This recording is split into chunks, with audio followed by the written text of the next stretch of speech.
उत्तानपाद नाम का एक राजा था। उसकी दो रानियां थी, एक का नाम सुरुचि और दूसरी का सुनीति था। उत्तानपाद को दो पुत्र थे। सुरुचि के पुत्र का नाम उत्तम और सुनीति के पुत्र का नाम ध्रुव था। उत्तम और ध्रुव साथ साथ खेलते थे, आपस में स्नेह रखते थे। उत्तानपाद अपने दोनों पुत्रों को समान रूप से प्यार करता था। एक दिन उत्तम और ध्रुव दौड़ते हुए आए और खेलते खेलते उत्तानपाद की गोद में बैठ गए। उत्तम की माता सुरुचि उत्तानपाद के पास ही बैठी थी। उत्तानपाद अपने दोनों पुत्रों को प्रेम से दुलारने लगा। यह देखकर रानी सुरुचि से रहा नहीं गया। वह उत्तानपाद के पास पहुंची और गुस्से में ध्रुव को उत्तानपाद की गोद से नीचे धकेल दिया और कहा, उत्तानपाद जी के गोद में मेरा उत्तम बैठेगा, अब ध्रुव को बैठने की जरूरत नहीं है। इस घटना से ध्रुव को बहुत दुख हुआ। वह रोता हुआ अपनी माँ के पास गया। चूंकि रानी सुरुचि उत्तानपाद की प्रिय रानी थी, इसलिए राजा उसके सामने कुछ बोल नहीं पाता था। ध्रुव को समझाते हुए उसकी माँ सुनीति ने कहा, बच्चे को वैसे ही रहना चाहिए जैसे भगवान ने हमें रखा है। भगवान की इच्छा से संतुष्ट हो जाना चाहिए। उसकी माँ के स्पष्टीकरण से ध्रुव संतुष्ट नहीं हुआ। उसने कहा, मैं अभी भगवान के पास जाना चाहता हूँ।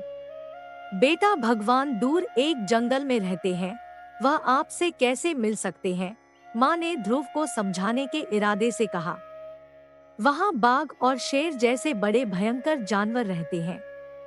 बालक ध्रुव ने अपना मन बना लिया और महल से बाहर निकल गया। जैसे ही उसकी माँ ने उसे बताया कि भगवान जंगल में होंगे, वह अपनी भूख और प्यास को भूलकर घने जंगल में चलने लगा। वह एक पेड़ के नीचे बैठ गया और भगवान से प्रार्थना करने लगा। बिना कुछ खाए पिए वह भगवान के दर्शन के लिए निश्चल बैठ गया। सार्वभौमिक भगवान ने ध्रुव को ठंड, गर्मी और तूफान से बचाया।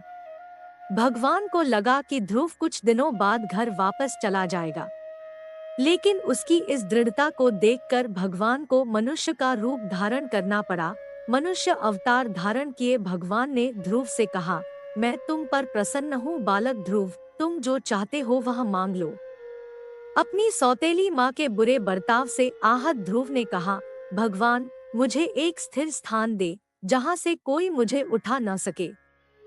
भगवान की कृपा से ध्रुव ने नारायण मुनि से आत्मज्ञान प्राप्त किया।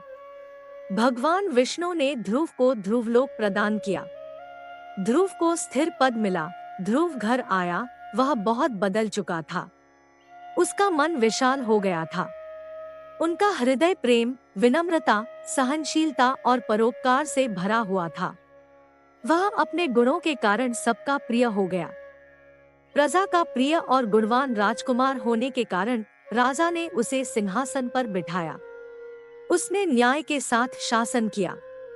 प्रजा के कल्याण के लिए दिन रात मेहनत करके उसने प्रजा की निस्वार्थ सेवा से सबके हृदय में ऐसा स्थान अर्जित किया कि उन्हें कोई हटा नहीं सकता था। प्रजा के इस प्रिय राजा ने कई वर्षों तक शासन किया और इस निराकार भगवान की गोद में बस गया। उस विशाल ब्रह्मांड में उसे कोई नहीं उठा सकता था। अगर आपको यह कहानी पसंद आई हो तो कृपया वीडियो को लाइक और शेयर करें। धन्यवाद।